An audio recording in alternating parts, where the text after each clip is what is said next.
பாட்டாளி மக்கள் கட்சியினுடைய சேலம் மேற்கு மாவட்ட சட்டமன்ற உறுப்பினராக இருந்து வரும் திரு அருள் அவர்கள் பாட்டாளி மக்கள் கட்சியினுடைய கண்ணியத்திற்கும் நற்பெயருக்கும் களங்கம் விளைவிக்கக்கூடிய வகையில் தொடர்ந்து அவருடைய செயல்பாடு அமைந்த காரணத்தினால் அவர் மீது பாட்டாளி மக்கள் கட்சியினுடைய கட்சி விதியின்படி ஒழுங்கு நடவடிக்கை மேற்கொள்வதற்கான சூழலில் அவருடைய செயல் குறித்து அதற்காக அவர் வருத்தம் தெரிவித்து மருத்துவர் அன்புமணி ராமதாஸ் அவர்கள் குறித்து கூறிய கருத்துக்களுக்கு பகிரங்கமாக மன்னிப்பு கேட்க வேண்டும் என்று ஒரு அறிவுறுத்தல் அவருக்கு வழங்கப்பட்டது. ஆனால் அதையும் மீறி அவர் தொடர்ந்து தன்னுடைய போக்கை மாற்றிக்கொள்ளாமல் மிகவும் அவதூறாக பேசி வந்தார். அதன் காரணமாக திரு அருள் அவர்கள் பாட்டாளி மக்கள் கட்சியினுடைய ஒழுங்கு நடவடிக்கை குழுவினுடைய முடிவின்படி அவர் கட்சியின் அடிப்படை உறுப்பினர் உள்பட அனைத்து நிலைகளிலிருந்தும் அவர் விடுவிக்கப்பட்டார், நீக்கப்பட்டார். அதனைத் தொடர்ந்து பாட்டாளி மக்கள் கட்சியினுடைய சட்டமன்ற கொறடாவாகவும் திரு அருள் அவர்கள் இருந்து வந்தார். எனவே ஒரு கட்சியிலிருந்து நீக்கப்பட்டிருக்கக்கூடிய சூழலில் சேலம் மேற்கு மாவட்ட சட்டமன்ற உறுப்பினராக இருந்து வரும் திரு அருள் அவர்கள் பாட்டாளி மக்கள் கட்சியினுடைய கொறடாவாக இருந்து வந்தார். இன்று சபாநாயகர் அவர்களையும் சட்டமன்ற செயலாளர் அவர்களையும் சந்தித்து பாட்டாளி மக்கள் கட்சி அருள் அவர்கள் நீக்கப்பட்டதின் காரணமாக சட்டமன்ற கொறடாவாக மயிலம் சட்டமன்ற உறுப்பினர் சிவக்குமார் அவர்கள் தேர்வு செய்யப்பட்டிருக்கிறார். அதற்குரிய இங்கே திருத்தங்களையும் தேவையான மாற்றங்களையும் சட்டமன்ற செயலகம் செய்ய வேண்டும் என்று ஒரு மனுவை இன்றைக்கு கொடுத்திருக்கிறோம். கடிதம் அந்த நகல் இன்றைக்கு அவர்களிடம் வழங்கப்பட்டிருக்கிறது. இந்த கடிதத்தை தொடர்ந்து எங்கள் கட்சியினுடைய தலைவர் மரியாதைக்குரிய அன்புமணி ராமதாஸ் அவர்கள் இந்த கடிதத்தை இன்றைக்கு கொடுத்திருக்கிறார். சட்டமன்ற உறுப்பினர்கள் இங்கே வந்திருக்கிறார்கள். இதை எங்களுடைய கடிதத்தை அடிப்படையாக கொண்டு உரிய நடவடிக்கையை சபாநாயகர் அவர்களும் சட்டமன்ற செயலகமும் எடுக்கும் என்று நாங்கள் இந்த நேரத்தில் நம்புகின்றோம். என்னங்க இல்ல அது அல்ல அதாவது எம்எல்ஏ அருள் அவர்கள் கட்சியிலிருந்து நீக்கப்பட்டிருக்கிறார். அதன் காரணமாக அவர் சட்டமன்ற உறுப்பினராக நீக்க வேண்டும் என்பது அல்ல. ஆனால் அதே வேளையில் கட்சியிலிருந்து நீக்கப்பட்டதின் காரணமாக கட்சியின் கொறடாவாக அவர் தொடர முடியாது. எனவே கொறடாவில் இருந்து அவரை நீக்க வேண்டும் என்று இந்த கடிதத்தை நாங்கள் கொடுத்திருக்கோம். அவரு எப்பயுமே வழக்கம் போல என்ன சொல்லுவார் உங்களுக்கு தெரியாதா? நீங்க தான் டெய்லி பார்த்துட்டீங்க. தெளிவா அவர் சொல்லிட்டாரு. இங்க இருக்கக்கூடிய சட்டமன்ற விதிகளின்படியும் சட்டத்திட்டத்தின்படியும் உரிய நடவடிக்கைகளை நாங்கள் மேற்கொள்வோம் என்று சொல்லியிருக்கிறார். இதுல வேற வழியே இல்லை. இப்போ பாட்டாளி மக்கள் கட்சியில் 5 உறுப்பினர்கள் இருக்கிறார்கள். இப்போ தலைவர் திரு கௌரவ தலைவர் திரு ஜி.கே. மணி அவர்கள் உடல்நலம் சரியில்லை, அவரால் வர முடியவில்லை. இந்த 3 பேர் இங்கே வந்திருக்கிறார்கள். எனவே அந்த கட்சியில் இருக்கக்கூடிய பெரும்பான்மையினர்கள் எடுக்கக்கூடிய முடிவுதான் சபாநாயகர் அவர்கள் ஏற்றுக்கொள்ள வேண்டும். அவர் விரும்பினால் கூட அதை அவரால் செய்ய முடியாது. எனவே இது ஒரு கட்சியினுடைய நடவடிக்கையாக நாங்கள் உங்களை பார்க்கிறோம்.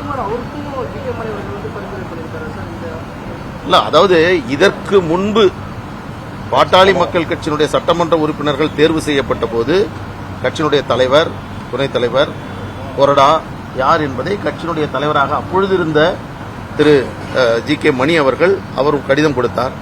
இப்பொழுது தேர்தல் ஆணையத்தால் அங்கீகரிக்கப்பட்டு கட்சியினுடைய தலைவராக இருந்திருக்கக்கூடிய மரியாதைக்குரிய மருத்துவர் அன்புமணி ராமதாஸ் அவர்கள் இப்பொழுது கடிதத்தை கொடுத்திருக்கிறார். சட்டமன்ற உறுப்பினர்களோடு நாங்கள் இந்த கடிதத்தை இப்பொழுது கொடுத்திருக்கிறோம். எல்லாரும் இல்ல நீங்க சட்டமன்ற கட்சி தலைவர் தான். கட்சி தலைவர் அதாவது கடிதம் ஒரு சட்டமன்ற உறுப்பினர்கள் கூடி முடிவெடுத்து அந்த தகவலை கட்சியினுடைய தலைவர் தெரிவிக்க வேண்டும். அதெல்லாம் நம்ம சரியா முறையா தான் நம்ம செஞ்சிருக்கோம். சட்டமன்ற குழு தலைவரும் உங்களுக்கு எதிரான அந்த அணியில தான் இருக்காரு. அவரை பத்தி எந்த கடிதத்தில் நீங்க மென்ஷன் பண்ணல, அவரை பத்தி கடிதம் கொடுத்தீங்களா? அதாவது கட்சியினுடைய நற்பெயருக்கு களங்கம் விளைவிக்கக்கூடிய வகையில் ஒரு நபர் செயல்படுகிறார் என்று சொன்னால் அவர் மீது நடவடிக்கை மேற்கொள்ளப்பட வேண்டும். அவர் நீக்கப்பட்டதற்கு பிறகு கூட நீங்க நல்லா கவனிச்சிருப்பீங்க, இன்றைக்கு இன்றும் நேற்றும் ஊடகங்கள் பெரிய அளவில் அருள் அவருடைய நீக்கம் தொடர்பான செய்திகளை வெளியிட்டிருக்கிறார்கள். அவர் எவ்வாறு பொது தளத்தில் நடந்து கொண்டார், எத்தகைய செய்திகளை ஒரு கட்சியினுடைய தலைவர் மீதே ஒரு கருத்தை, ஒரு அபாண்டமான கருத்தை, அவதூறான கருத்தை, அவர் நற்பெயருக்கு களங்கம் விளைவிக்கக்கூடிய செய்தியை அவர் கூறினார். ஒரு முறை அல்ல, 2-3 முறை தெரிவித்தார் என்ற அடிப்படையில் தான் இந்த நடவடிக்கையை நாங்கள் மேற்கொண்டோம். அவர் நீக்கப்பட்டதற்கு பிறகும் என்னை நீக்குவதற்கு யாருக்கும் அதிகாரம் இல்லை, நான் யாருக்கும் கட்டுப்பட்டவன் அல்ல, நான் மருத்துவர் ஐயா அவர்களுக்கு மட்டும்தான் கட்டுப்பட்டவன், ஆனால் அவருக்கு பிறகு நான் மருத்துவர் சின்னையா அவர்களுக்கு கட்டுப்பட்டவன் என்றெல்லாம் அவர் குழப்பிக் கொண்டிருக்கிறார். பாட்டாளி மக்கள் கட்சி என்பது கட்சியினுடைய விதிகளின்படி செயல்பட்டுக் கொண்டிருக்கக்கூடிய ஒரு அமைப்பு. இந்த விதியில ஒழுங்கு நடவடிக்கை குழு விதி 23 இருக்கு.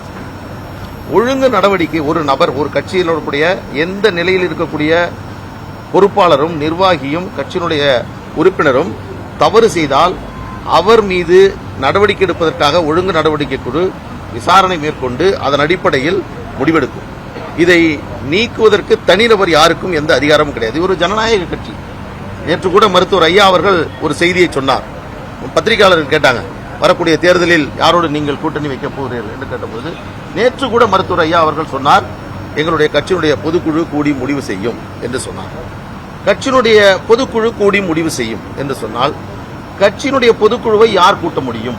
விதிகளின்படி நான் சொல்றேன். நான் தற்பொழுது உங்கள்கிட்ட பேசுறது வழக்கறிஞராக. எங்கள் மருத்துவர் ஐயான் மீது மிகுந்த மரியாதையும் அவர் மீது பேரன்பும் கொண்டவன் நாங்கள். எங்களுக்கு அதில் எந்த மாற்று கருத்தும் இல்லை. ஆனால் உங்களுக்கு ஒரு சட்ட விளக்கத்தை, ஒரு தெளிவை உங்களுக்கு நான் ஏற்படுத்த வேண்டும்.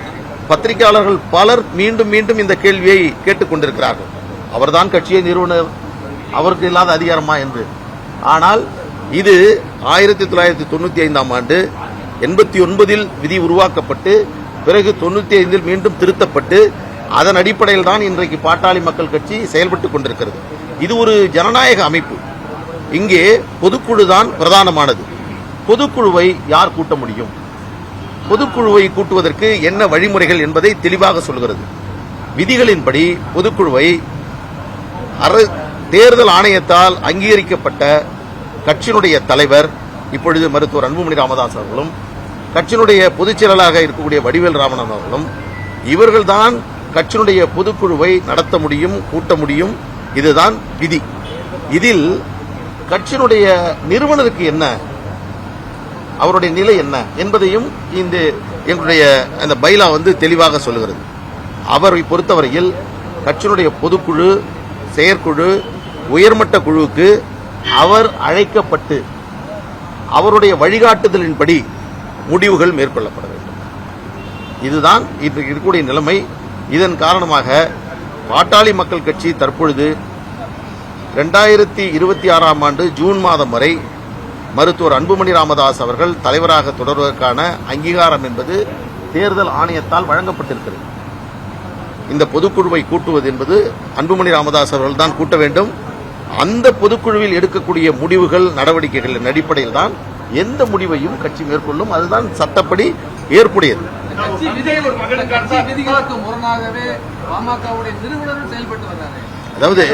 அதாவது நான் என்ன சொல்றேன்னா, நாங்கள் எங்கள் ஐயாவை நிறுவனரை ஒரு தலைவராக அதைவிட உயர்ந்த ஸ்தானத்தில் பார்த்துக் கொண்டிருக்கிறோம். ஆனால் நாங்கள் சொல்லக்கூடிய கருத்து என்பது பாட்டாளி மக்கள் கட்சியை காப்பாற்றியாக வேண்டும். எங்கள் மருத்துவர் ஐயாவுடைய நோக்கத்தை, கொள்கையை பாதுகாத்தாக வேண்டும்.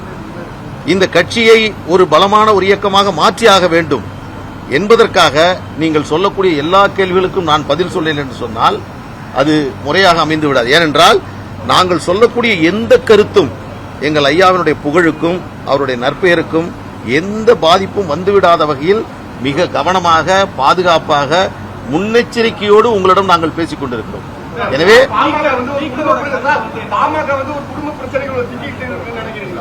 அதாவது எங்கள் கட்சியினுடைய சமீப காலத்தில் நடந்த நிகழ்வுகள் தொடர்பாக எத்தனையோ ஆக்கப்பூர்வமான இயக்க செயல்களை பாட்டாளி மக்கள் கட்சி செய்திருக்கிறது.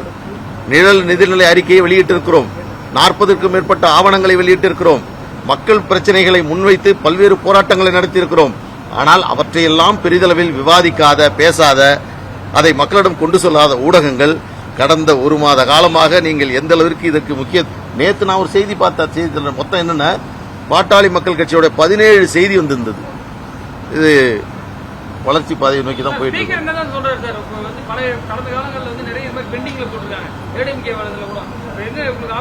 இல்ல, நாம அவர் ஒரு வழக்கறிஞர், நானும் ஒரு வழக்கறிஞர். அவர் சபாநாயகராக இருப்பதற்கு முன்பிலிருந்தே நன்கு அறிமுகமானவர். அவரிடத்தில் நாங்கள் சொன்னது, எங்களுக்காக வென்று எதுவும் நீங்கள் செய்ய வேண்டாம்.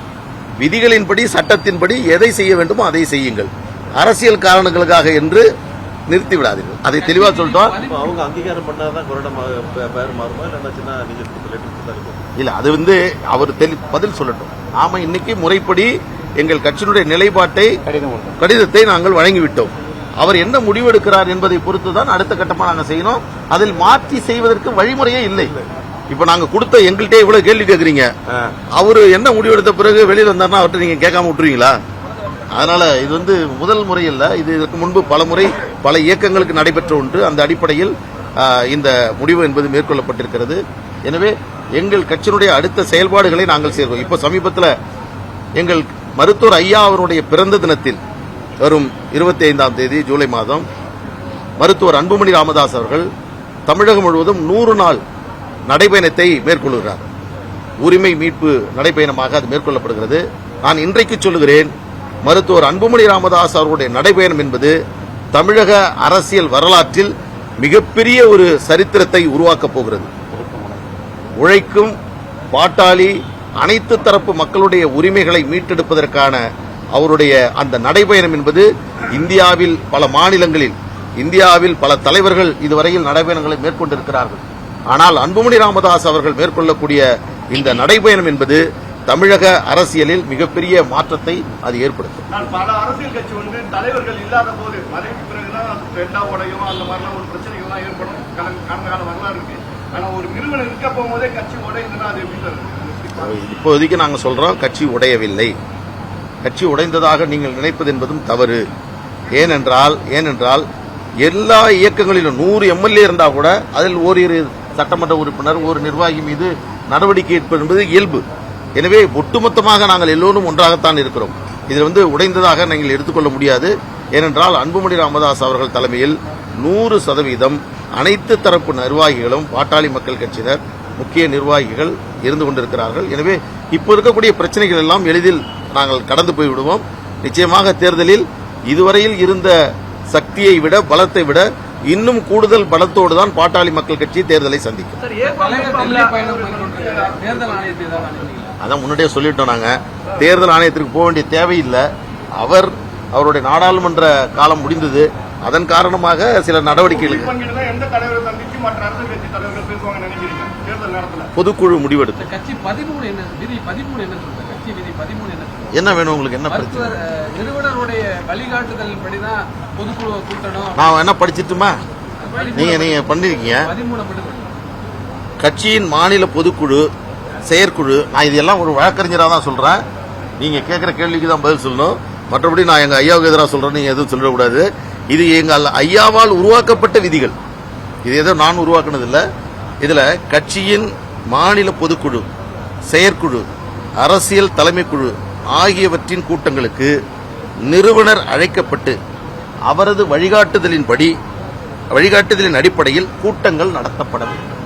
இது மட்டும்தான் ஒட்டுமொத்த பாட்டாளி மக்கள் கட்சியினுடைய விதியிலேயே நிறுவனனுடைய பணிகள் குறித்து கூறப்பட்டிருக்கு. அதை தவிர தலைவர்களுக்கு என்ன பொறுப்பு, செயலாளருக்கு என்ன, பொருளாளருக்கு என்ன, மாவட்ட நிர்வாகிகளுக்கு என்ன, ஒழுங்கு நடவடிக்கை குழுக்கு என்ன, சொத்து பாதுகாப்பு குழுக்கு என்ன, சட்ட பாதுகாப்பு குழுவுக்கு என்னென்ன பணிகள், இவ்வளவும் சொல்லியிருக்கு. ஆனால் நிறுவனர் என்பவர் இப்ப நான் சொன்ன இதுதான் அவர் அழைக்கப்படுவார். அவர் இல்லாமல் பொதுக்குழு கூட்ட முடியாது, கூட்டவும் மாட்டோம்.